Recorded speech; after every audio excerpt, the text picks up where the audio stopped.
म्हातारे आणि भोपळा. चल रे भोपळ्या टुनुक टुनुक. छान आणि सुंदर लहान मुलांसाठी गोष्ट पाहूया. एक होती म्हातारी. म्हातारी चालली लेकीकडे. खूप दिवसाने तिला लेकीची आठवण आली आणि मनात विचार आला, चला लेकीकडे जाऊया. बरं, ती काठी टेकत टेकत जंगलातून निघाली.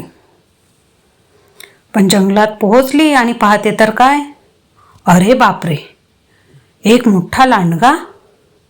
लांडगा म्हणला, ए म्हातारे, कुठे चालली?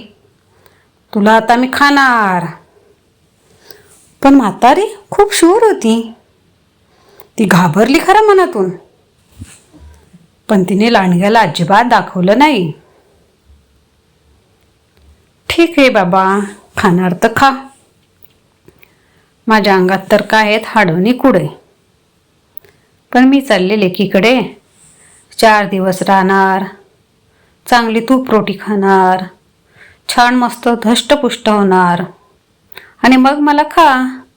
बघ काय वाटतं तुला? लांडगा म्हणाला, असं म्हणतेस होय?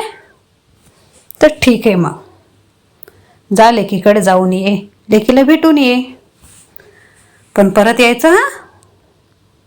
म्हातारी निघाली पुढे पुढे आणि वाटेत भेटला अस्वल. अस्वली तेच म्हणाले, ए म्हातारे, कुठे चालली?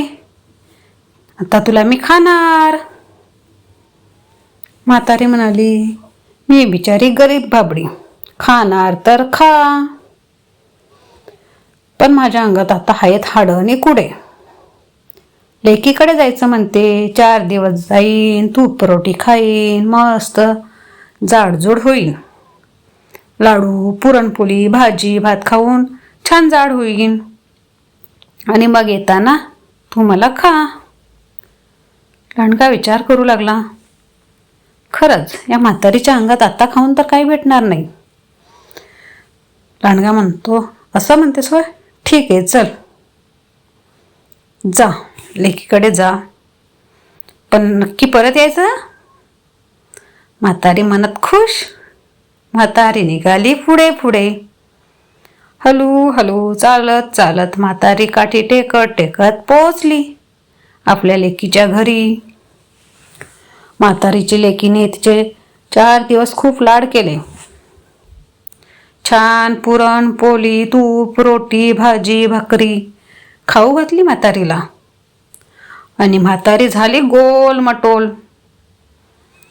पण मग शेवटच्या दिवशी म्हातारी विचार करू लागली आणि लेकीला म्हणाली, जगलो वाचलो तर पुन्हा भेटू, चल येते आता मी. लेक म्हणाली, आई असं का म्हणते ग, जगलो वाचलो तर पुन्हा भेटू? मग म्हातारीने घडलेला सर्व प्रकार आपल्या लेकीला सांगितला. म्हातारीची हुशार लेक ती. ती म्हणाली, असं म्हणते होय. गेली आपल्या पडसात आणि एक मोठा भोपळा आणला. भोपळ्याला छान म्हातारी बसेल असं गोलाकार कापून म्हातारीला म्हणाली, आई बस आता भोपळ्यात, आणि भोपळ्याला म्हण, चल रे भोपळ्या टुनुक टुनुक. भोपळा निघाला टुनुक टुनुक टुनुक टुनुक. जंगलात लांडगा दिसला तिला. पण लांडगा भोपळ्याला विचारतो, अरे भोपळ्या, तुला म्हातारी दिसली का?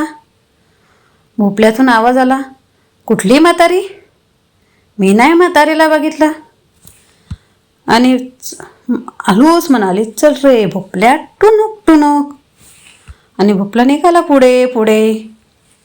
पुढे वाटेत अस्वलही भेटलं. अस्वलाने सुद्धा तेच विचारलं, ए भोपळ्या, तुला म्हातारी दिसली का रे? भोपळा म्हणतो, म्हातारी? कुठली म्हातारी?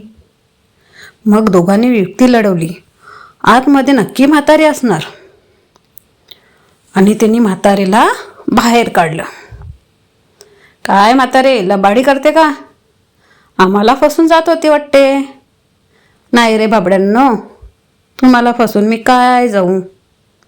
ठीक आहे, ठरल्या वचनाप्रमाणे आता तुम्ही मला खाणार तर खा, पण माझी एक शर्त आहे की माझं डोकं कोण खाणार आणि पाय कोण खाणार.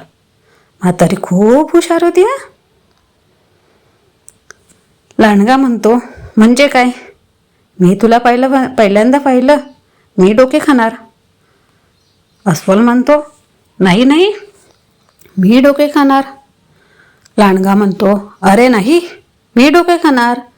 अस्वल म्हणतो, मी डोके खाणार. बघता बघता दोघांची झाली खूप जोराची भांडण. म्हातारी लागली हसू. अरे वा, मला तर हेच पाहिजे होते. ती खुदकन हसली आणि म्हणाली, चाटा जिबल्या चुटुक मुटुक, चल रे भोपल्या टुनक टुनक. आणि आपल्या लेकीने दिलेली मिरची पूड दोघांच्या डोल्यात आपटली आणि म्हातारी निघाली पुढे पुढे हलू हलू पोचली सुखरूप आपल्या घरी. मग काय मुलांनो, आवडली की नाही गोष्ट? हुशारीने संकटावर मात करता येते हे या गोष्टीने शिकवले. आणि अशाच गोष्टी हव्या असतील तर आपल्या या चॅनलला सबस्क्राईब करा आणि गोष्ट